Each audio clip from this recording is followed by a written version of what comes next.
இன்றைக்கு ஆன்மீகம் என்பது தளர்ந்துதான் வருகிறது என்று சொல்வதற்காக உங்கள் பெரிய கைதட்டலுக்கு மத்தியில் கோபமா இருந்துச்சுன்னா கோவிலுக்கு தான் போவாங்க. ஆனா இன்னைக்கு இருக்கிறவங்க கேட்டு பாருங்க, மனசு சோர்வா இருந்ததா மாலுக்கு போறத மக்கள் விரும்புறாங்க. இங்க 30 சுத்து சுத்தினால கிடைக்காத திருப்தி அங்க 3 சுத்தினால கிடைச்சது இல்லையா? கோவில்களுக்கு போகணும்னா 5 கிலோமீட்டர் நடந்து போக வேண்டிய சூழ்நிலை இருந்துச்சு. இன்னைக்கு தெருவுக்கு தெரு கோயில் கட்ட ஆரம்பிச்சிட்டாங்க. அதனாலதான் என்னவோ தெரியல, மக்கள் எல்லாரும் வீட்டுல இருந்தபடியே யூடியூப்ல லைவ் தரிசனம் பார்த்துட்டு செல்ஃபி எடுத்து போஸ்ட் போடுறாங்க.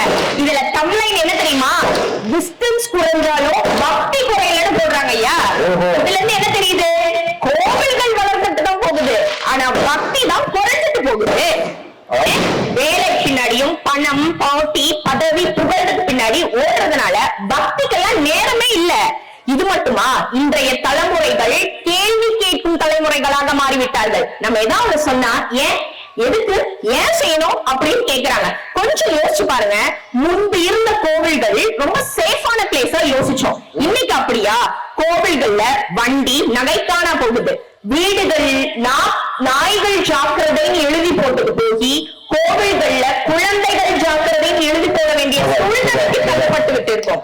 அப்போ இந்த காலத்துல பக்தி வளர்ந்திருக்கா தளர்ந்திருக்கா? நீங்களே முடிவெடுத்து சொல்லுங்க. ஓடி ஓடி ஓடி ஓடி உட்கலந்த சோதியை நாடி நாடி நாடி நாடி நாட்களும் கழிந்து போய் வாடி வாடி வாடி வாடி வாழ்ந்து போன மாதர்கள் கோடி கோடி கோடி கோடி எண்ணிறைந்த கோடியினர் அம்பலத்தை அம்பு கொண்டு அசங்கென்றால் அசங்குமோ, கம்பமற்ற பார்க்கடல் கலங்கென்றால் கலங்குமோ, இன்பமற்ற யோகியை இருளும் வந்து அணுகுமோ, செம்பலம்பலத்துளே தெளிந்ததே சிவாயமே, கோவிலாவதேதடா குளங்களாவதேதடா, கோவிலும் குளங்களும் கும்பிடும் குலாமரே, கோவிலும் மனத்துளே குளங்களும் மனத்துளே ஆவதும் அழிவதும் இல்லை இல்லை இல்லையே.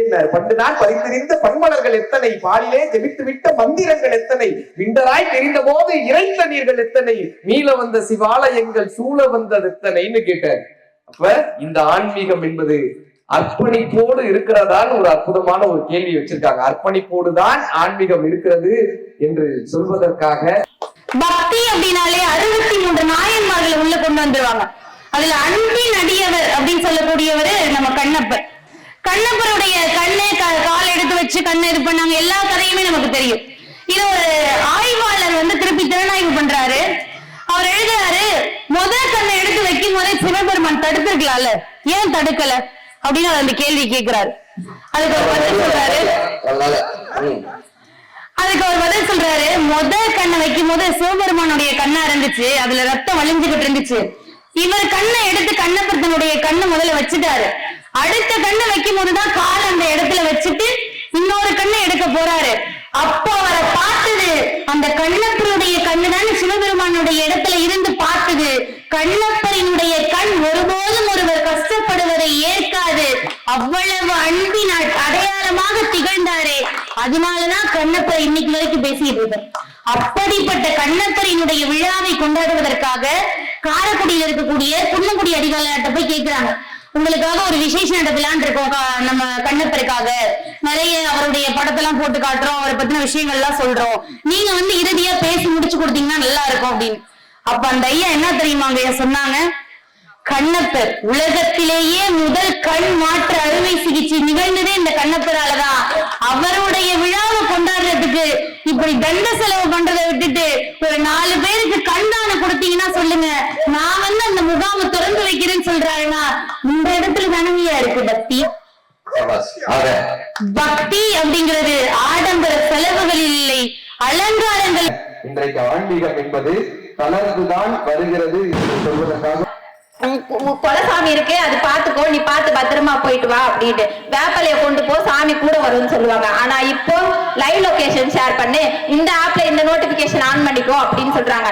இதுல என்ன நடந்திருக்கு அப்படின்னா, ஆன்மீகத்து மேல இருந்த பக்தியும் நம்பிக்கையும் குறைஞ்சு சமூக வலைதளங்களின் மேல நம்பிக்கை அதிகமாகி அதுக்கு முன்னுரிமை கொடுக்க ஆரம்பிச்சுட்டாங்கன்றது தானே அர்த்தம். இங்க எங்க ஏன் நம்ம பக்தி வளர்ந்துருக்கு? பக்தியை வளர்க்கணும். எப்படி வளர்க்கணும்? பல நூல்களை படிக்கணும். எப்படி படிக்கணும்? இப்ப படிப்புன்றது சொல்லவே பயமா இருக்கு. எதையோ படிக்கிறாங்க. எப்படி படிக்கணும்? நூலைப்படி, சங்க தமிழ் நூலைப்படி, முறைப்படி நூலைப்படி, காலையில் படி, கடுப்பகல் படி, மாலை இரவு பொருள்படும்படி, கற்பவை கற்கும்படி, வள்ளுவர் கொள்கைப்படி, கற்கத்தான் வேண்டும் படி, கல்லாதவர் வாழ்வதற்படி, அறம்படி பொருளைப்படி, அப்படி அகப்படியே இன்பமடி, 2 தமிழ் நான்மறை பிறந்ததென்று சொல்லும்படி, அகப்பொருள் படி அதன் பகை, புகப்பொருள் படி நல்ல படி, புக படிப்படியாய் புலமை வரும் என சொற்படி, சேதி எப்படி தெரிந்துபடி, ஜாதி என்றும் தாழ்ந்தபடி, தீமை வந்துருமே மறுபடி, பொய்யிலே முக்காற்படி, பொருட்டிலே கால்படி, வையகம் ஏமாறுபடி, வைத்துள்ள நூல்களை ஒப்புவது எப்படி அப்படின்னு படிக்க சொல்லியிருக்காங்க. அப்படியா படிக்கிறாங்க இப்போ? அப்படி படிச்சு பல நூல்களை கற்று நம்ம பக்தியை வளர்க்கலாங்க ஐயா. இன்றைய காலத்தில் பக்தி இல்லை, இனிமையான மனதில் நிம்மதியே இல்லை. மொபைல் மாயையில் மூழ்கும் மனிதன் மௌனமான உள்ளத்தில் ஒளியே இல்லை. காலை கண்ணில் கடவுள் இல்லை, கைபேசி கையால் கழியும் நேரம் இல்லை. நாளை நல்லது வேண்டி நிற்பான், நல்ல நடத்தை செய்ய மனமில்லை. செல்வம் சேர்க்கும் சிந்தனை நிறைந்து சேவை செய்யும் எண்ணம் குறைந்தது. புகழ் தேடும் போக்கு பெருகி புண்ணியம் தேடும் பாதை மறைந்தது. வேண்டும் வேண்டும் என்று வாழ்க்கை முழுவதும் கொடுப்போம் என்ற ஒரு வார்த்தை இல்லை. வழிபாடு வாயில் மட்டும் நின்று உள்ளத்தின் ஆழத்தில் உணர்வே இல்லை. கோவில் செல்லும் கால்கள் அதிகம்தான், ஒப்புக்கொள்கின்றேன். கோவில் நினைக்கும் மனங்கள் குறைவு. தீபமேற்றும் கைகள் பற்பல, தீயை அணைக்கும் எண்ணமே இல்லை. நம்பிக்கை நாவில் மட்டும் நின்று நடத்தை வழியில் நிழலே இல்லை. பக்தி பேசும் உலகம் என்று பக்தியோடு வாழும் மனிதர்கள் குறைவு. இன்றைய காலத்தில் பக்தி இல்லை, இருந்தாலும் அது உள்ளத்தில் இல்லை. ஒரு வீடு, இந்த வீட்டுக்கு இந்த பக்கம் ஒரு குருக்கள் இருக்காரு, அந்த பக்கம் ஒரு தாசி இருக்காங்க, பாவத்தொழில் செய்யற தாசி. 2 பேரும் ஒரே நேரத்துல இறந்து போனாங்க, சொர்க்கத்துக்கு போனாங்க. அப்ப அங்க சாமி சொன்னாரு, இந்த சாமியாரை தூக்கி நரகத்துல போடு, தாசியை தூக்கி சொர்க்கத்துல போடுன்ட்டாரு. இவர் சொன்னாரு, எங்க 2 பேரும் ஒரே வீட்டுல இருந்ததுனால அட்ரஸ் உங்களுக்கு கன்ஃபியூஸ் ஆயிடுச்சுங்க, நான் தாங்க பூஜை பண்ணது, நான் தாங்க சொர்க்கத்துக்கு போகணும், இந்த அம்மா பாவத்தொழில் செஞ்சுட்டு இருந்து இந்த அம்மாவை தாங்க நரகத்துல போடணும்னா. அவர் சொன்னாரு, அவர் பாவத்தொழில் செஞ்சுட்டு இருந்தாலும் கூட இங்க மணி சத்தம் கேட்டுச்சுன்னா காலையில இந்த பூஜை நடக்குது, சாய் வச்ச பூஜை நடக்குது, இங்க மணி சத்தம் ஊதுபதி சத்தம் கேட்டாக்க இங்க இந்த பூஜை நடக்குது, அந்த பூஜை நடக்குது. எப்பொழுதுமே இறைவனுடைய சிந்தனையோடும் இறை சிந்தனையோடும் இருக்காங்க.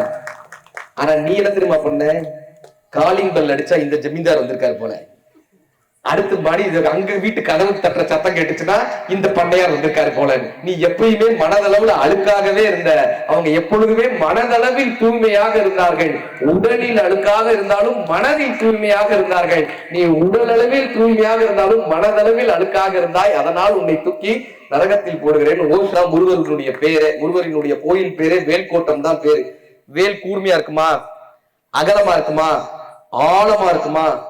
அறிவு கூர்மையா இருக்கணும், அகலமா இருக்கணும், ஆழமா இருக்கணும். அருணகிரிநாதர் வேல் வகுப்புனே ஒண்ணு பாடியிருப்பாரு. திருத்தணியில் உதித்தருளும் ஒருத்தன் மலை விருத்தன் என துளத்தில் உரை கருத்தமையில் நடத்து குகவேலே பருத்த முனை சிறுத்தையிடை கருத்த குழல் வெளுத்த நகை சிவத்தை இதழ் மரச்சிறுமி விழிக்கு நிகராகும் பனைக்கமுக படக்கரட மதத்தமல கசக்கடவுள் பதத்தினை கலத்த முனை தெரிக்க வரமாகும் படுத்த முது தமிழ் பலகை இருக்கும் ஒரு கவிப்புலவன் இசைக்குறையை வரைக்குகையை இடித்து வழிகாணும் சுழற்கும் முனிவர்க்கும் முகமதிக்கும் விதி தனக்கும் வர தனக்கும் குறும் இடுக்கன் வினைசாரும் சுடற்பருதி ஒளிப்ப நில ஒழுக்குமதி ஒளிப்பலை அடக்குந்தலர் ஒளிப்ப ஒளி ஒளிப்பதை வீசும் துதிக்கும் அடியாருக்கு கெடுதல் ஒருவர் இடம் நினைக்கிறவர் குலத்தை முதல் அறக்கலையும் எனக்கு ஒரு துணையாகும் சுழற்கரிய திருப்புகளை உரைத்தவரை அடுத்த பகை அறுத்தறிய உருக்கி எழும் அறத்தை நிலை காணும் தருக்கி நமன் முறுக்கிவரின் எருக்குமதி தரிக்கு முனை படைத்த விரல் படைத்த இறைகளுக்கு நிகராகும் களத்தில் உள்ள கணபதிகள் கலிப்பில் உள்ள மலக்கமல கரத்து முனை மிதிர்க்க வளைவு காணும் தனித்து வழி நடக்க எனக்கு இடத்தும் ஒரு வளத்தும் இரு உரத்தும் அருகி எடுத்து இரவு பகல் துணையாகும் சலித்து வளர் அரக்கருடன் கொழுத்து வளர் பெருத்தக்குடன் சிவத்த துணை சிகையில் விருப்பமோடு சூடும் திரைக்கடலை உடைத்து நிறைவுணர் கடிது குடித்து உடையும் உடைப்படைத்து உதிரம் நிறைந்து விளையாடும் திசைக்கிரியை முதற்குளிசன் அறுத்த சிறை முளைத்தவர்கள் முகட்டிடை பறக்க அரவசைத்து அதிர ஓடும் சிரத்தமுனர் எதிர்த்த ரணகலத்தில் வெகு குறைத்தலைகள் சிரித்து எயிறு கடித்து விழி விழித்து அலறமோதும் திருத்தணியில் உதித்தருளும் ஒருத்தன் மலை விருத்தன் என துளத்தில் ஒரு கருத்தமையில் நடத்து குகவேலே அருணகிரிநாதர். இந்த ஆன்மீகமும் பக்தியும் நம் மனதில் இருந்து விலகாமல் இருக்க வேண்டும். இறைவனுடைய திருநாமமும் இறைவனுடைய உருவமும் இறை சிந்தனையும் நம் மனதுக்குள் முழுமையாக இருக்கிறதா என்ற ஒரு கேள்வி வச்சாங்க. அதே போல இந்த பக்கம் என்னப்பா கேட்டாங்க, அன்பு சார்ந்து நாம் வளர்ந்து கொண்டு வருகிறோமே. ஒரு வீட்டுல ஒருத்தர் தூங்கிட்டு இருந்தாரு, கனவுல வந்தாராம், உங்க வீட்டை விட்டு நான் கிளம்ப போறேன் இன்னைக்கு, கடைசியா ஒரே ஒரு வரம் தரேன், என்ன வேணும்னு கேளுனாங்க. அவர் சொன்னார், அப்படிலாம் நான் சொல்லிட முடியாதுங்க, என் வீட்டுக்காரம்மா கேட்காமலாம் சொல்ல முடியாது, நாளாலாம் எந்த முடிவு எடுத்துட முடியாது, நான் வீட்டுக்காரம்மா கேட்டு சொல்றேன்ட்டாரு.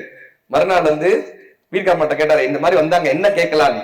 ஒரு 500 நகை கேளுங்கட்டாங்க. அங்கிருந்து அவங்க பையன் சொன்னாங்க, எனக்கு இன்ஜினியரிங் காலேஜ்ல சீட்டு கேளுப்பான்னாங்க.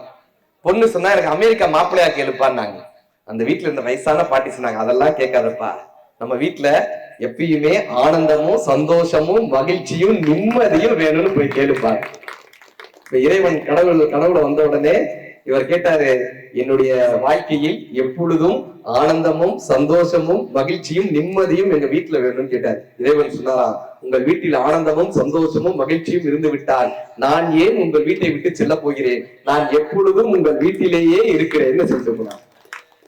இப்ப இந்த ஆன்மீகம் வளர்ந்து வருகிறதா தளர்ந்து வருகிறதா என்ற கேள்விக்கு நான் விடை சொல்லவில்லை, அவ்வை விடை சொல்லியிருக்காங்க. அவ்வை விடை சொல்லியிருக்காங்க. இந்த பட்டிமன்றத்தோட தீர்ப்பை அவ்வை கொடுத்துட்டு போனாங்க. அந்த காலத்திலேயே என்ன தெரியுமா கேட்டாங்க, முருகப்பெருமான் போய் இந்த கேள்வியை கேட்கிறாரு அவ்வைட்ட, பாட்டி இந்த உலகத்திலேயே பெரிது என்ன பாட்டின்னு கேட்டாரு.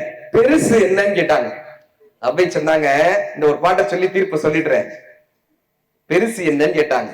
இந்த உலகம் பெருசுப்பா, இந்த உலகத்தை பிரம்மா படைச்சாருன்னு சொல்றாங்க. இந்த பிரம்மா பெரியாளா இருக்கலாம், இந்த பிரம்மா பெருமாளுடைய வயிற்றிலிருந்து வந்தாருன்னு சொல்றாங்க.